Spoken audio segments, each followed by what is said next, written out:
welfare lady that worked, she was keeping up with my case. She says, your dad's in Littlefield. It was during hard times. Most of the 15 brothers and sisters in this family had been adopted when Kip Cutshaw got the call that his dad, an Army recruiter, was willing to take him in Littlefield. Do you want to go? I said, sure.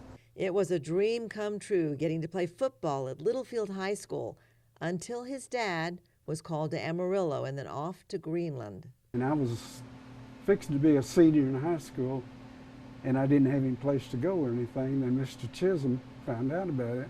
Mr. Chisholm ran a small flower shop in Littlefield and took in Kip so he could finish high school and more. Mr. Chisholm said, I'll put you through college.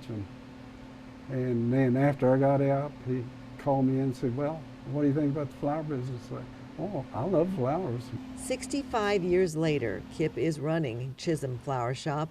10 years before Mr. Chisholm died, he made Kip a partner in the business. Oh, he taught me so much.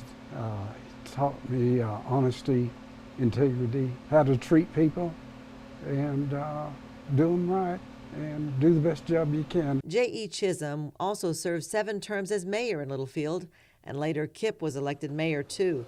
But the flower shop was their destiny. We opened the place in '36, same year I was born. Now, 85 years later, Kip says it's time to retire.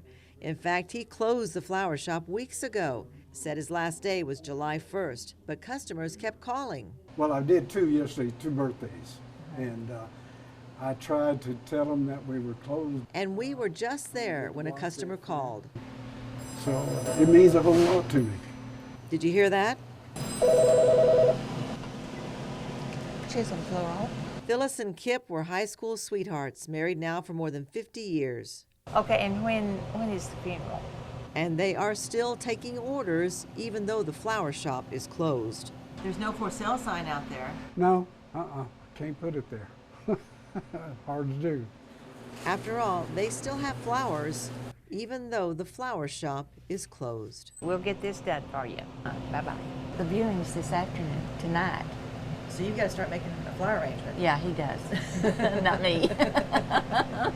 And at the end of the day, when Kip and Phyllis walk away, they'll be back tomorrow, because it's hard to walk away from a fairy tale that has lasted 85 years.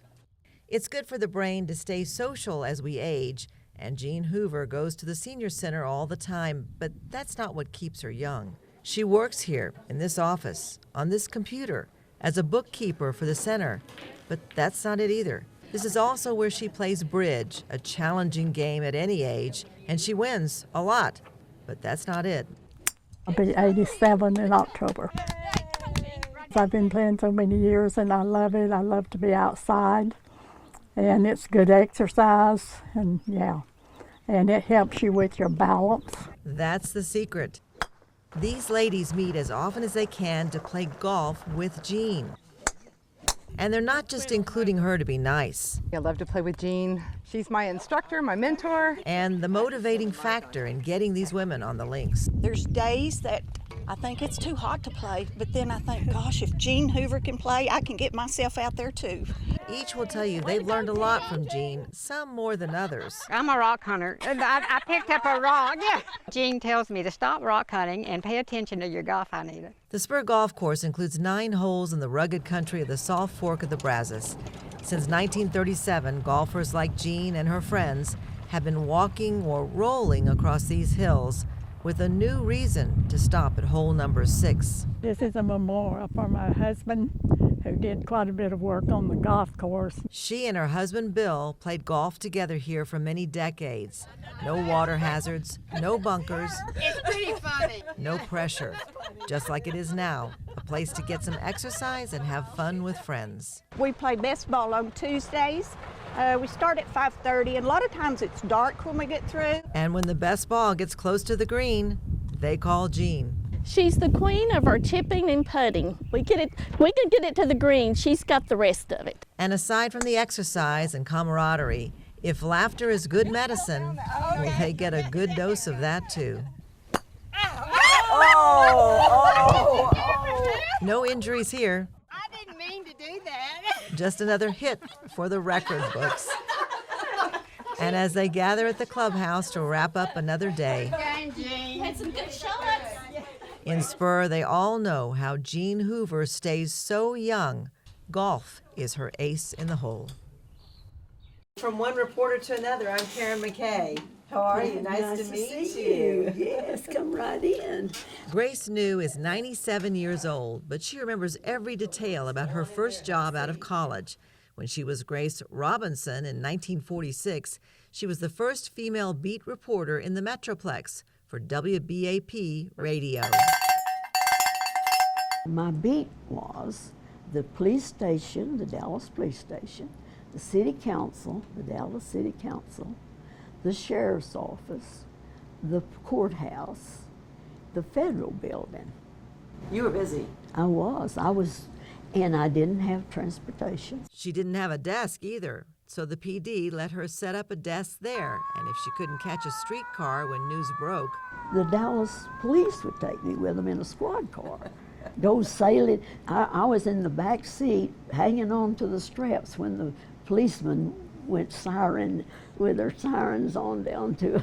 and covering the story. Yes. No matter if it was a robbery or a murder, Grace wasn't afraid to ask the hard questions, even once confronting the suspect over a dead body. And so I just went right in and I said, "Who did you kill?" And he said, "I killed my son-in-law. He ruined my baby daughter."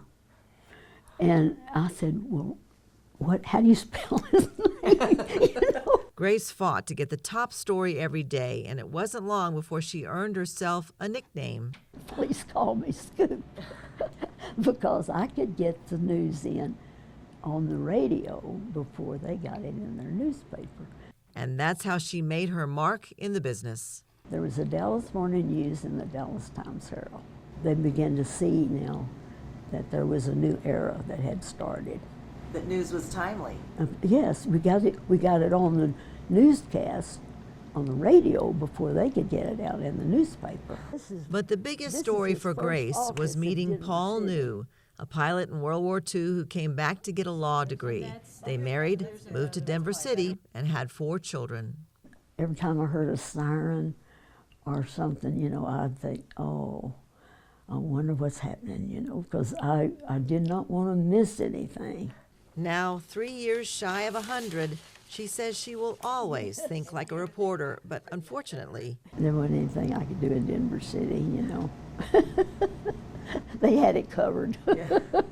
I was born October the 15th, 1941, in Plainview, so I've been here all my life.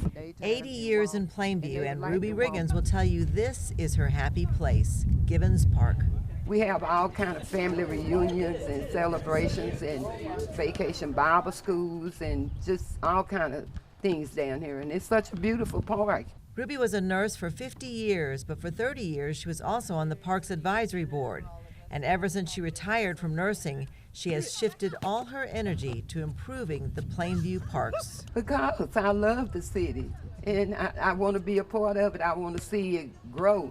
These kids can come down here and they can walk, they can play, they can have all kind of exercises, and you know, it's just important to me for not just the kids in this area, not just this park, but all the parks in Plainview.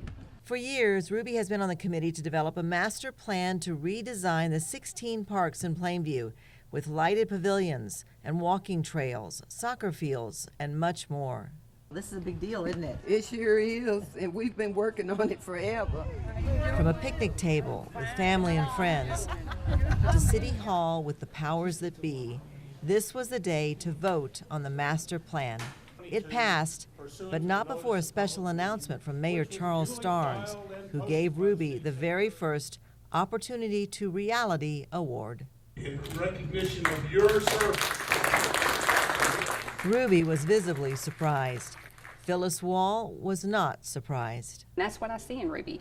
You know, I mean, she has that desire to make a difference every day when she wakes up. You know, that's what life is all about. When we come into this world, we should always leave it a better place than the way we found it. That's my thing in life. I want to leave Plainview better than it was when I came here, to this world.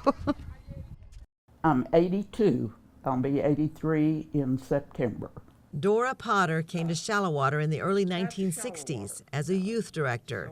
After her husband died and her children grew up, I needed something to occupy my time. And that's how I got started with the quilting ministry. Actually, Dora started the quilting ministry for First Baptist Church. We made quilts for Salvation Army, for our shut-ins, anyone that needed encouragement and someone simply to reach out to them. I think we've made over 400 quilts and distributed them in the years that we've been together. We've got about 12 or 13 women that come up. Some of them are gone today. We've got company. Every Thursday, these ladies meet to quilt for Christ in a show of faith, no matter what their faith, as one of these quilters learned early on. And she said, well, I'm Church of Christ, you know.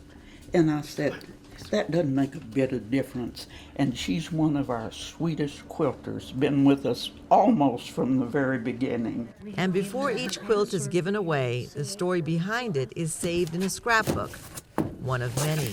So I've got a picture history of what we've done. And for Shallowater, what they've done is powerful.